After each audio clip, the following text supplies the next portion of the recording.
ചാത്തൻ. സൂര്യദേവന്റെ ഇഷ്ടദേവതയാണ് ശ്രീ വിഷ്ണുമായ. ശ്രീ വിഷ്ണുമായയോട് മനുഷ്യനും പ്രപഞ്ച ശക്തികൾക്കുമുള്ള താല്പര്യത്തിന് സഹസ്രാബ്ദങ്ങളുടെ പഴക്കമുണ്ട്. സ്ത്രീ രൂപത്തിലും പുരുഷ രൂപത്തിലും മായയെ അറിയപ്പെടുന്നു. പണ്ടേ മായയുടെ സ്ത്രീ സങ്കല്പത്തിനു ചുവപ്പ് നിറവും പുരുഷ സങ്കല്പത്തിനു നീല നിറവുമാണ്. ഇത് സ്നേഹത്തിന്റെയും മനോധൈര്യത്തിന്റെയും ഐശ്വര്യത്തിന്റെയും പ്രതീകമാണ്.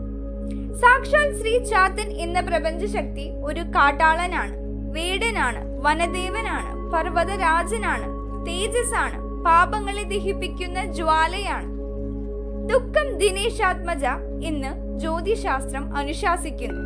ഒരാളുടെ ജാതകത്തിൽ ശനി പിഴച്ചാൽ അയാളുടെ ജീവിതം ദുഃഖപൂർണമാകുന്നു.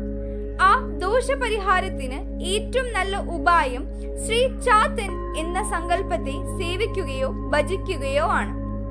ക്ലേശങ്ങളെ സഹിക്കാനും അതിജീവിക്കാനുമുള്ള ശാരീരികവും മാനസികവുമായ അമാനുഷിക ശക്തി അയാൾക്ക് ലഭിക്കുന്നു. ശ്രീ വിഷ്ണുമായ ഭക്തന് വിഷാദാത്മകത്വം വരാൻ നിവൃത്തിയില്ല. അയാൾ സർവസമ്മതനായ ഒരു നേതാവായി തീരേണ്ടവനാണ്. ദുഷ്ടശക്തികൾക്ക് അദ്ദേഹം സംഹാരമൂർത്തിയാണ്. സൃഷ്ടി സ്ഥിതി സംഹാരമൂർത്തികളുടെ ഏകീകരണ ശക്തി ആയതിനാൽ ക്ഷിപ്രകോപിയും ക്ഷിപ്രസാദിയുമാകുന്നു. ദൈവജ്ഞർ ഭാഗ്യവർദ്ധനയ്ക്കും ശത്രു സംഹാരം കാര്യസാധ്യത്തിനും ശ്രീ വിഷ്ണുമായ ക്ഷേത്രങ്ങൾ നിർദ്ദേശിക്കുന്നു.